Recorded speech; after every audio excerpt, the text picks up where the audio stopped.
Chapter 1. James Corner stepped to the edge. Below him, the sheer cliff face fell some 100 feet to a scattering of partially buried boulders, giving on to chaparral thickets and a river valley stretching out for miles. A wisp of smoke drifted from a tiny cabin he spotted through a pair of binoculars. Wind flattened his graying hair as he kicked a cluster of stones over the side, watching them clatter in a free fall. Hearing their hollow echo was as though now knowing that desire of death coming from above, falling on him like stone. He had felt that weight, waiting on death since leaving San Francisco, driving north to find an old friend, Darkmoor, with a new scheme to right some old wrongs.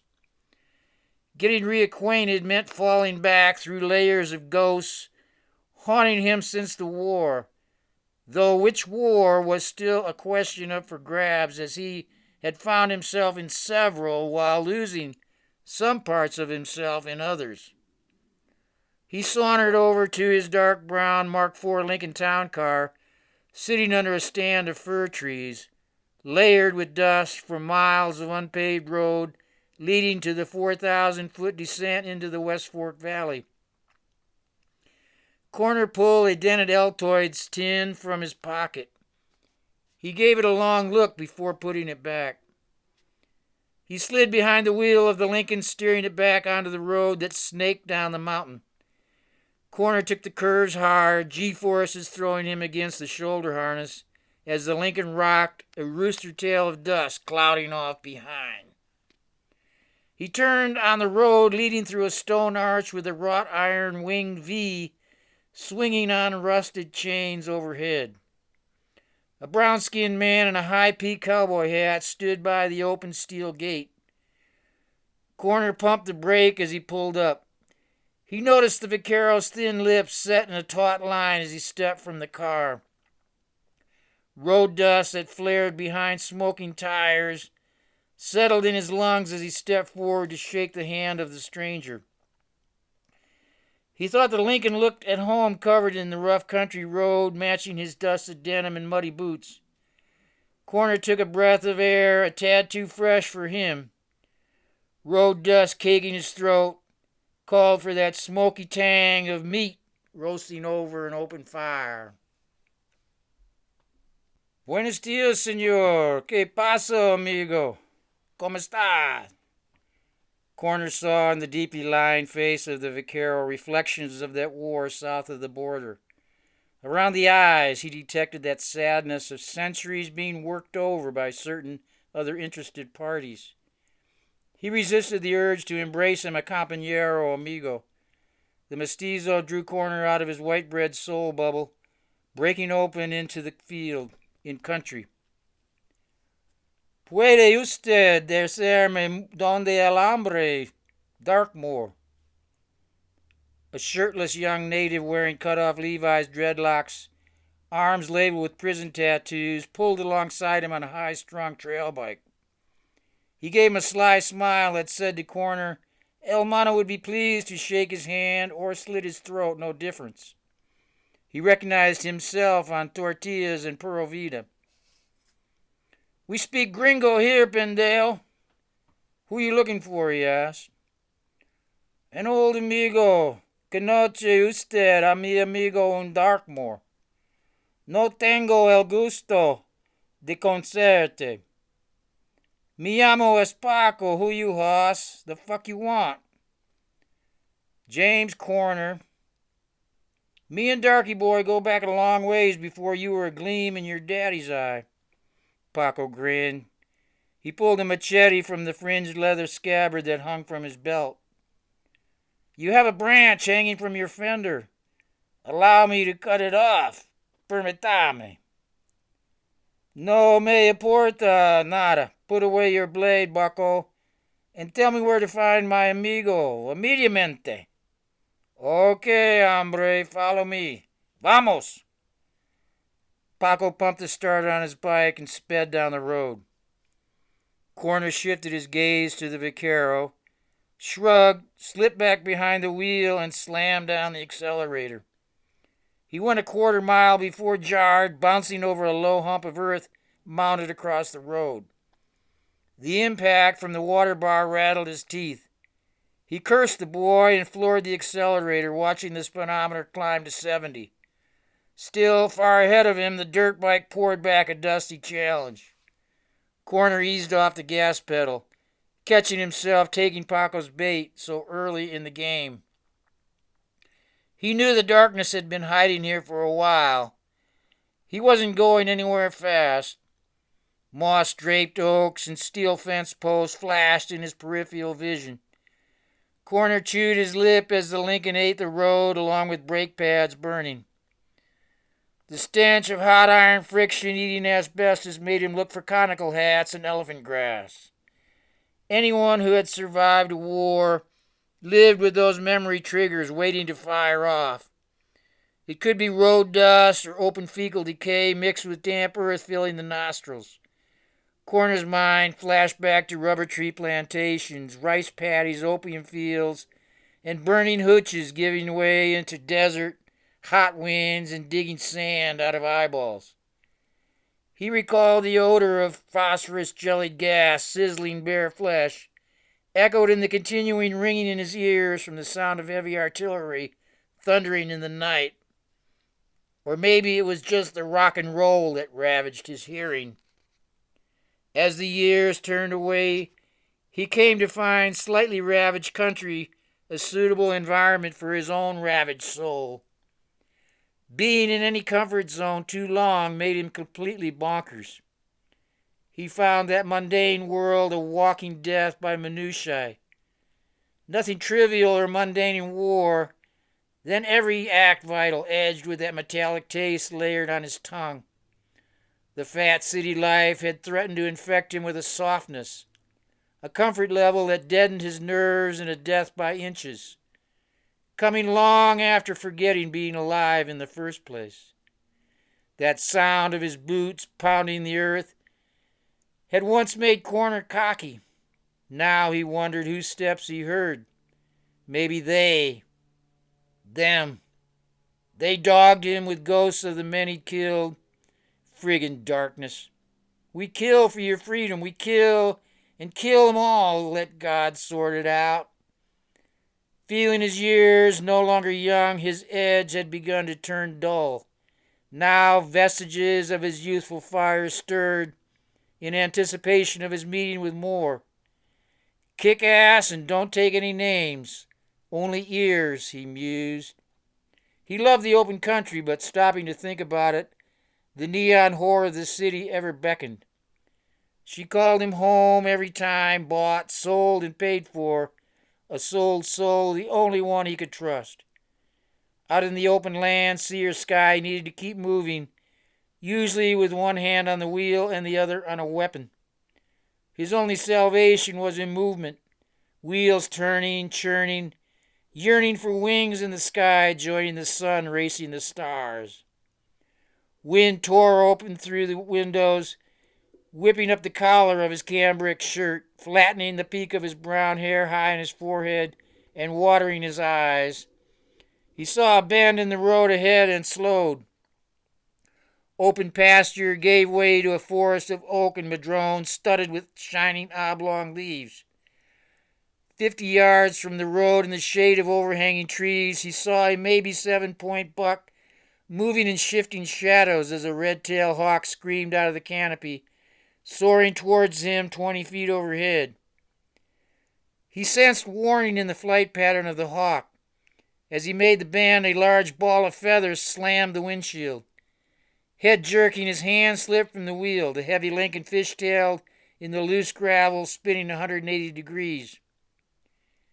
Having collided with a turkey vulture, Corner looked through greasy residue on his windshield, catching a glimpse of knobby tires as the dirt bike came whining back around. Flaring dreads as he bounced on the bike seat, Paco almost lost his balance, skidding around the stalled Lincoln. A fly buzzing a bull. He pulled it out in a trail of dust, smiled a backward glance, cranked the throttle, and zipped down the road. Corner chuckled as he whipped the Lincoln around to continue his chasing the macho rustler hustler. He never saw the drop-off. All four tires left the ground as he plunged over the edge into a deep washout lined with razor-edged bottle rock, blowing out the front tires. Corner heaved against the shoulder harness, bloodying his nose as he smacked the steering wheel. Paco had set him up good. Seems he would have to wait a bit longer to meet the darkness. Holding a handkerchief to his nose, Corner popped a CD into the slot while considering his next move. The sweetness of Gina Morales poured out of the speakers. He buzzed the seat back and put his boots across the dash. He thought about that night he recorded it at Ted's, a small after-hours club on Chicago's South Side. The haunting quality of her voice still chilled his spine. Songs from that night fell away as another voice reverberated along with Gina, that of Moore's.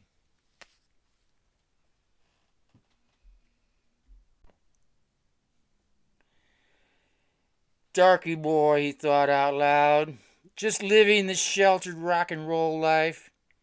He listened to the duet merge for that brief moment inside sorrow and longing. 5 years later, the recording still caused a catch in his throat, still burned instantly through layers of armor surrounding his heart. On the edge of their voices, he picked up on the sound of a helicopter blading the sky. Suddenly, Corner regretted not having a weapon on him. He thought about jumping out of the car, but he couldn't break away from Gina's voice. The helicopter came in fast, hammering the treetops. Corner cranked up the volume. Jeannie, silky and smoldering as the blades slapped the air over the mountain ridge, held him to her breast.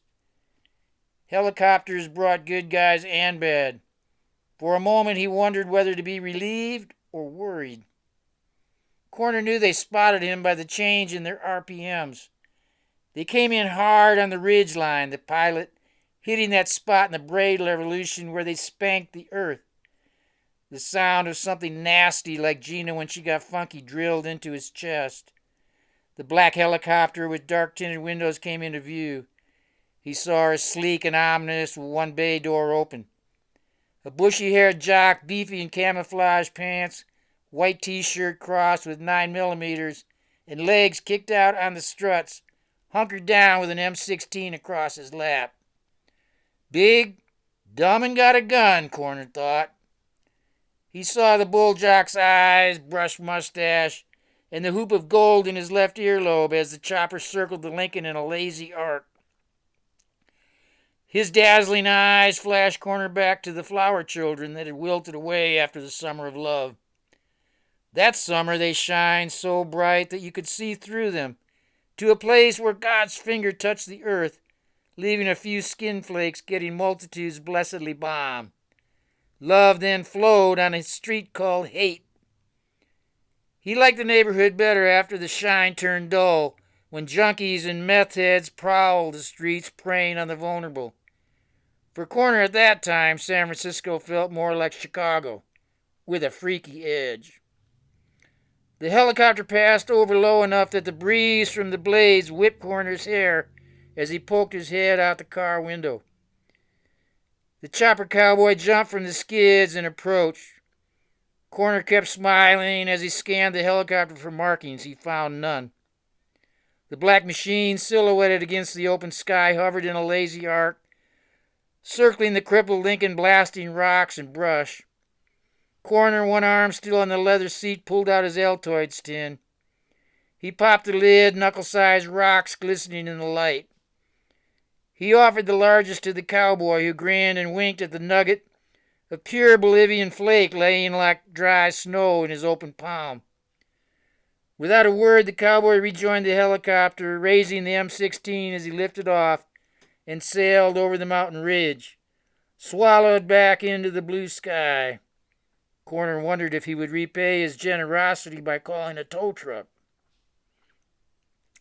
The tranquility of Gina's voice returned, Corner smiling with the knowledge Moore would soon join her. Musically, they had made love on Ted's tiny and smoky spotlit dance floor.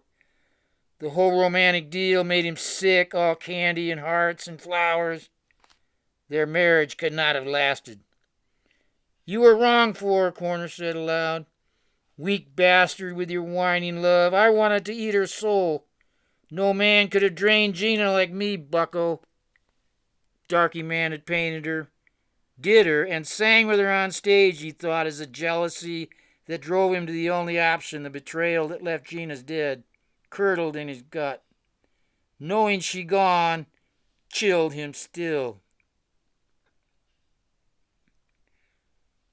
Darkmoor buttoned up his long-sleeved plaid shirt against the morning chill. Sinewy arms flexed as he gripped the heavy worm-drive saw. Carbide steel tore through wood as yellow sawdust peppered his heavy beard to match his sun-bleached hair. He saw dawn breaking over the horizon with shafts of morning light finding the building site, scattered with 6-inch thick logs, stripped of their bark and smooth as bone. He hitched up the leather tool belt, slung with hammer and chisel dragging on his waist. Standing on the elevated framing, surrounded by the logs, sunlight pooling an array of power tools, juiced by a gas generator, he stretched out his arms to embrace the spirit of a new day. The generator cacophony seemed to him providing some validation for a man's mind lost or found so insignificant in that vast forest, turning around its billions-year-old planetary god El Sol. He found man or mind invisible, turning in fields of planets, stars, and galaxies. Paco gave out a yee-haw above the drone of the generator and the rattle of his dirt bike. He roared into the building site, letting the knobby rear tire of the bike slide sideways with a spray of dirt clods. "You're late, amigo," Moore said. Paco swung a dusty boot over the high-sprung bike frame and let out another scream. "Hey, muchacho, that's the problem with being a tight-ass gringo. You don't know how to relax and enjoy your days. My mother, God rest her soul, was crazy. She would look at me with those huge black eyes. Oh, by the way, you got a visitor. Says his name is Corner." He dropped his tool belt on the deck of the cabin and flicked off the generator, catching a reflection of himself in the chrome gas cap as he bent over. Clouds gathered in the reflection. "Where?" He shook himself and raked fingers through his hair. "The pendejo tried to run me down with his stinking Lincoln. He took a header into the washout. Last I saw him, he had his feet up on the dash. I'll get him, you stay. Come on, muchacho. We take the man together. You familia, check out your drawing of Rachel. Only familia could do such a beautiful thing. You caught her soul. She is a portal to a greater longing. And being my sister one you must never enter." He shot Paco a friendly slap across the back as they jumped into the pickup. The four-wheel drive truck eased along the road with caterpillar speed. "What is it about this pendejo?" Paco shouted over the growl of the V8 engine, digging in low up the steep grade.